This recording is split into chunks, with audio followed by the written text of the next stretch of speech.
Hello everyone, welcome back to my YouTube channel. आज मु आपण मानक सहित शेयर करने जाऊँगी वृष राशि वार्षिक राशिफल उपरे। दर्शक बंधु, 2025 मसीहा इंग्राजी नववर्ष किपरि कटिब आपण माने विगत 2024 मसीह सुख दुख मिश्रित फल प्राप्ति करिछन्ति। किछि राशिर व्यक्तिविशेषଙ୍କ जीवन रे बहुत दुख कष्ट आसीछि, समस्या आसीछि, आर्थिक अनटन आसीछि। तेणु मन मध्यरे गोटे आशा आपणकर संचार होइछि। भगवानଙ୍କ कृपारु अंतत पक्षे एही नववर्ष 2025 आम पाई शुभ हेउ, सुख व आनंद आनी देउ।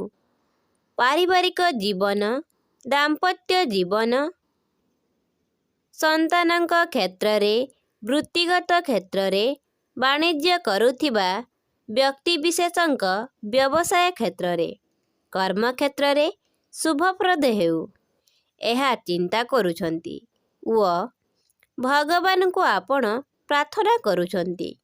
तेबे सारा वर्षटी आपणकर किपरि कटिब, वर्ष सारा आपणकर राशिर स्थिति किपरि रहिब, जहा किछि घटिबार अछि ताहा पूर्वरु लेखा होई सारिछि। आज आमे दर्शकଙ୍କ भଳି वर्ष आरंभरु देखि अनुमान लगाई परिबा कि 2025 मसीहा एही भଳି जीव। एही प्रकार आमे जीवन यापन करिबा।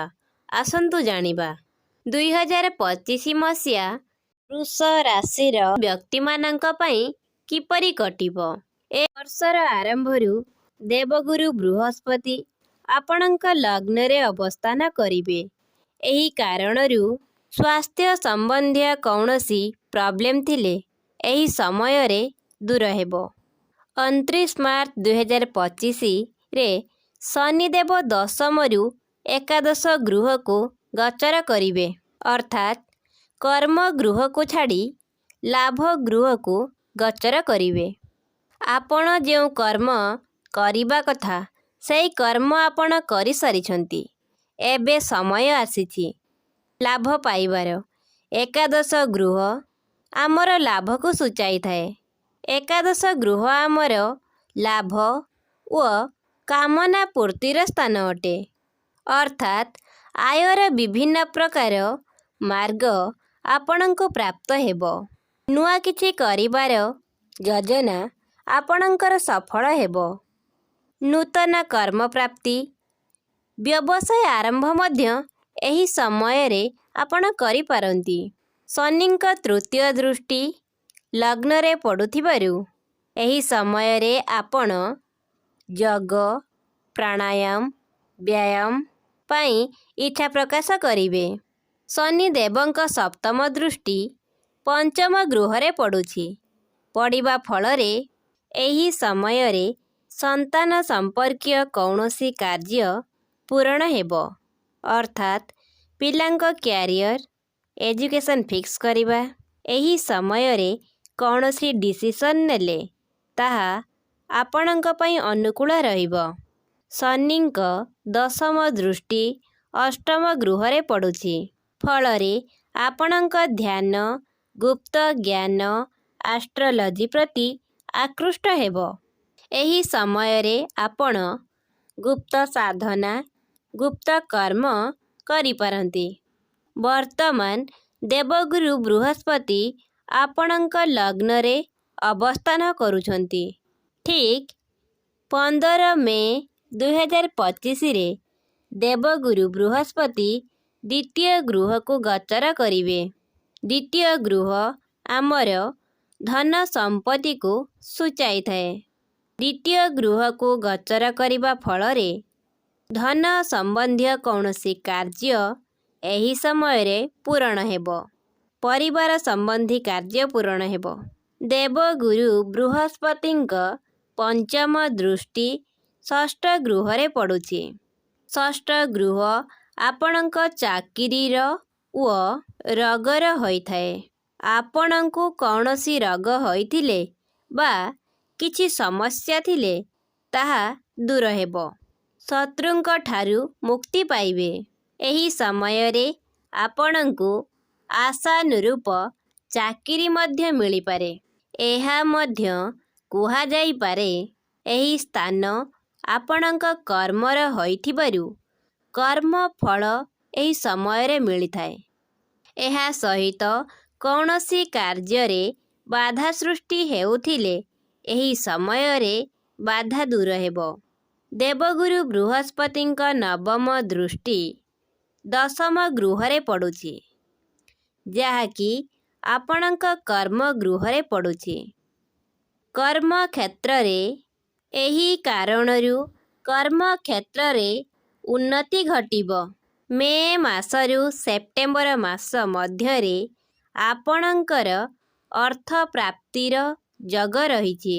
ଡିସେମ୍ବର ମାସରେ ଆପଣଙ୍କର ଧନହାନି ଘଟିବ, ତେଣୁ ଜଗି ରଖି ଚଳିବେ।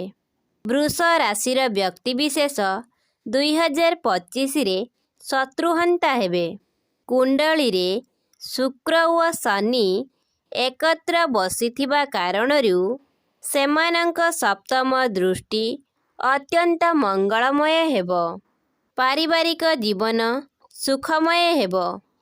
ପୂର୍ବରୁ ସ୍ୱାମୀ ଓ ସ୍ତ୍ରୀଙ୍କ ମଧ୍ୟରେ ମତାନ୍ତର ଥିଲେ, ତେବେ ଏହି ସମୟରେ ତାହା ଦୂର ହେବ।